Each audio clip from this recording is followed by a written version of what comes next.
Street of the Illuminated Way number 3. This is the address of Izolacja, or in English, isolation. Once insulation material was produced here. Since the beginning of the war in 2014, pro-Russian separatists allegedly detain and torture people here. Neither the Red Cross nor any other international aid organizations have regular access.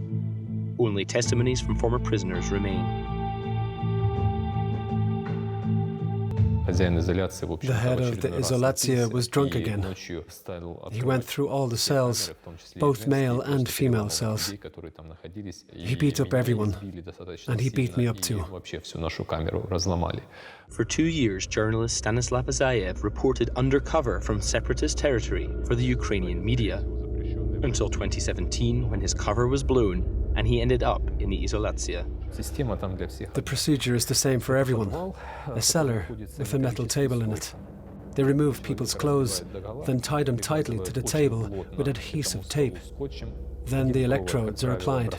Usually one wire is attached to the genitals. A second electrode can be inserted into the anus. This is the cruelest part. We all heard the screams.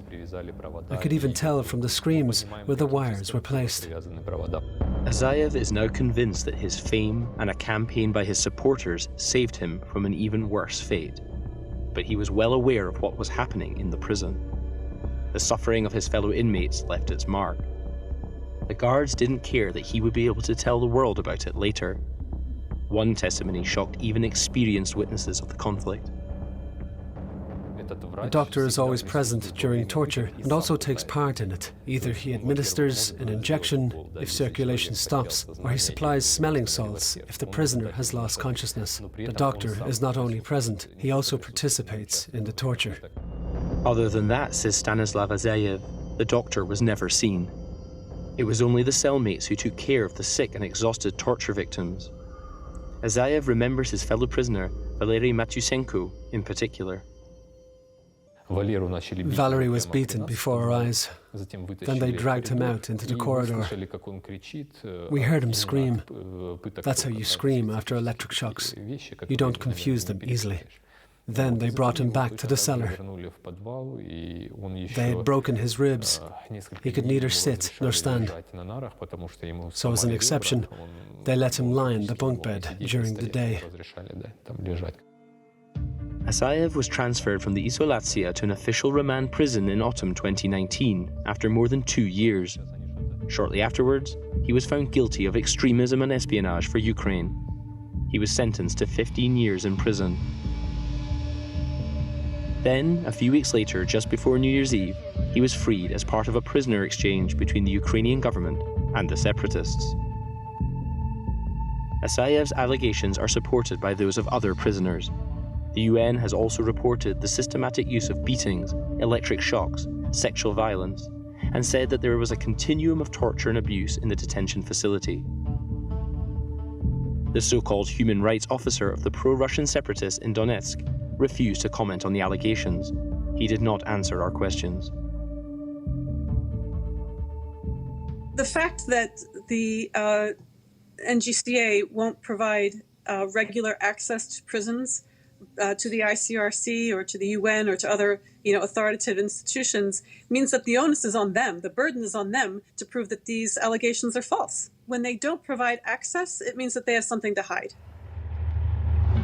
Before the coronavirus pandemic, tens of thousands of people used to cross between the government and separatist-controlled areas at the Mayorsk checkpoint. Today, this is the closest Valery Matyushenko's wife, Tatiana, can get to him. I live in hope that this conflict will soon be over and everything will be like before. That I'll get my husband back and my son will be able to hug his father. But it will never be like before. Valery Matyushenko was kidnapped in the separatist-controlled area in July 2017. His wife says that he had never made any bones about his pro-Ukrainian stance. It took her months to find out what had happened to him. He was immediately taken to the Izolacja. He was in such a bad state that the other prisoners thought that he would die. Then the abuse started. I've been told that the prisoners were forced to sing the separatist hymn at gunpoint or beat each other up. Tatiana knows that her husband is no longer in the Izolacja detention facility. He is reportedly still in bad health, but the separatists refuse to release or exchange him for another prisoner. She thinks only foreign pressure would help, but this has not been forthcoming. This is the 21st century and Europe is just watching on silently. There's no reaction. Europe and international organizations aren't doing anything to close these torture chambers. How is that possible? It's terrible.